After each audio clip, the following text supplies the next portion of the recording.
കഴിഞ്ഞ ദിവസമാണ് സുപ്രീം കോടതിക്ക് മുന്നിൽ ഒരു അമിക്കസ് ക്യൂറി റിപ്പോർട്ട് എത്തിയത്. രാജ്യത്തെ എംപിമാർക്കും എംഎൽഎമാർക്കുമെതിരായ ക്രിമിനൽ കേസുകളിലെ വിചാരണ നടപടികൾ നീണ്ടുപോകുന്നതുമായി ബന്ധപ്പെട്ടായിരുന്നു ആ റിപ്പോർട്ട്. അതിൽ പറഞ്ഞിരിക്കുന്ന വളരെ പ്രധാനപ്പെട്ട ഒരു കാര്യം, രാജ്യത്തെ ആകെയുള്ള 28 മുഖ്യമന്ത്രിമാരിൽ പകുതി പേരും നിരവധി ക്രിമിനൽ കേസുകളിൽ പ്രതികളാണ് എന്നതാണ്. 89 കേസുകൾ നേരിടുന്ന തെലങ്കാനയിലെ കോൺഗ്രസ് മുഖ്യമന്ത്രി രേവന്ത് റെഡ്ഡിയാണ് ഈ പട്ടികയിൽ ഒന്നാമതുള്ളത്. കേരളത്തിന്റെ മുഖ്യമന്ത്രി വി ഡി സതീശൻ 4ാം സ്ഥാനത്താണ്.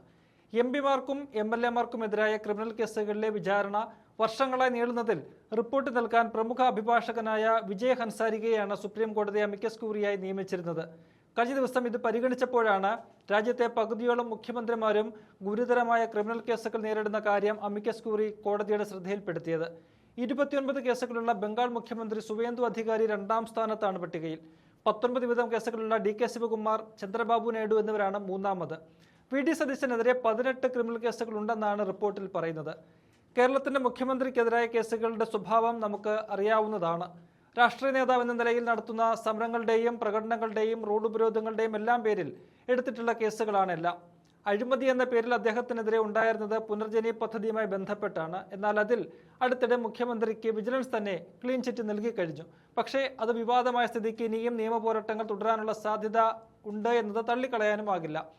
മുഖ്യമന്ത്രിമാരുടെ പട്ടികയിലെ ശേഷിക്കുന്നവരുടെ കേസുകളുടെ എണ്ണം നോക്കിയാൽ ഈ ആദ്യ 4 സ്ഥാനക്കാരിൽ നിന്ന് അത് താരതമ്യേന കുറവാണ്.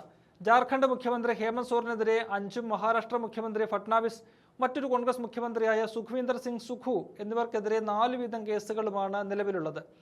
ക്രിമിനൽ കേസുകളിൽപ്പെട്ട ഏറ്റവും കൂടുതൽ MLA-മാരുള്ള സംസ്ഥാനം പശ്ചിമ ബംഗാളാണ്.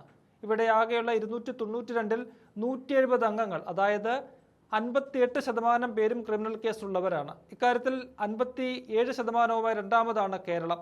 ആകെയുള്ള 140 MLA-മാരിൽ 82 പേരും ക്രിമിനൽ കേസുകളിൽ പ്രതികളാണെന്ന് ചുരുക്കം. ഇനി പാർലമെന്റിലേക്ക് പോയാൽ അവിടെയും സ്ഥിതി വ്യത്യസ്തമല്ല. ലോക്സഭയിൽ 170 MP-മാർക്കെതിരെ ഗുരുതരമായ ക്രിമിനൽ കേസുകളുണ്ട്.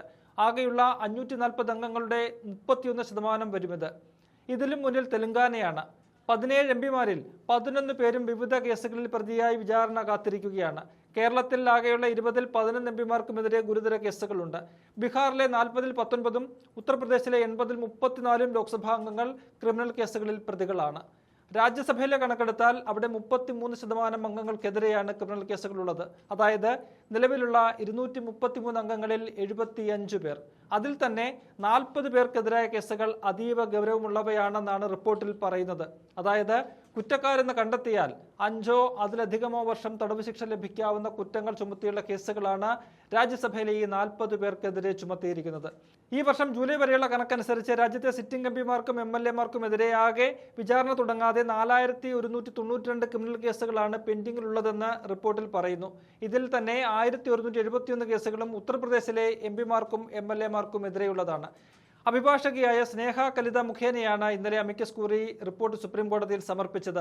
ഇതിൽ അമിക്കസ് ക്യൂറിയായ വിജയ് ഹസാരിക വെച്ചിരിക്കുന്ന ഒരു പ്രധാന നിർദ്ദേശം, ജനപ്രതിനിധികൾക്കെതിരായ കേസുകളുടെ വിചാരണയ്ക്ക് മാത്രമായിട്ട് പ്രത്യേകം കോടതികൾ രൂപീകരിക്കണമെന്നാണ്. കൂടാതെ വിചാരണയുടെ പുരോഗതി വിലയിരുത്താൻ അതാത് സംസ്ഥാനങ്ങളിലെ ഹൈക്കോടതികൾക്ക് കർശന നിർദ്ദേശം നൽകണമെന്നും റിപ്പോർട്ടിൽ ആവശ്യപ്പെടുന്നുണ്ട്. നമുക്കറിയാം, ഗുരുതരമായ ക്രിമിനൽ കേസുകളിൽ ഉൾപ്പെട്ടിട്ടുള്ള പലരും ഇന്ന് ജനപ്രതിനിധികളായി പല സംസ്ഥാനങ്ങളിലും തുടരുന്നുണ്ട്. രാഷ്ട്രീയ പ്രവർത്തനത്തിന്റെ ഭാഗമായി ഉണ്ടാകുന്ന കേസുകളാണെങ്കിൽ അവയെ അത്തരത്തിൽ കാണാം. എന്നാൽ പല സംസ്ഥാനങ്ങളിലെയും ജനപ്രതിനിധികൾ പ്രതികളായിരിക്കുന്നത് അത്തരം കേസുകളല്ല എന്നതാണ് ഏറെ ശ്രദ്ധേയം. അതുകൊണ്ട് തന്നെ ഈ റിപ്പോർട്ടിൽ സുപ്രീം കോടതി സ്വീകരിക്കുന്ന നിലപാടുകൾ നിർണായകമാണ്. ജനപ്രതിനിധികളായിരിക്കാൻ അർഹതയില്ലാത്ത പലരും ഇന്ന് ആസ്ഥാനങ്ങളിലിരുന്ന് വിലസുന്നുണ്ട്.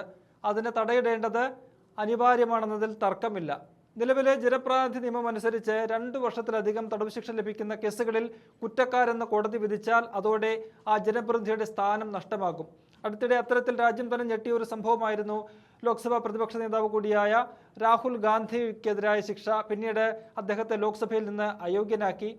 വിചാരണ കോടതി ഉത്തരവ് സുപ്രീം കോടതി സ്റ്റേ ചെയ്തതോടെയാണ് അന്ന് രാഹുലിന് സ്ഥാനം തിരികെ കിട്ടിയത്.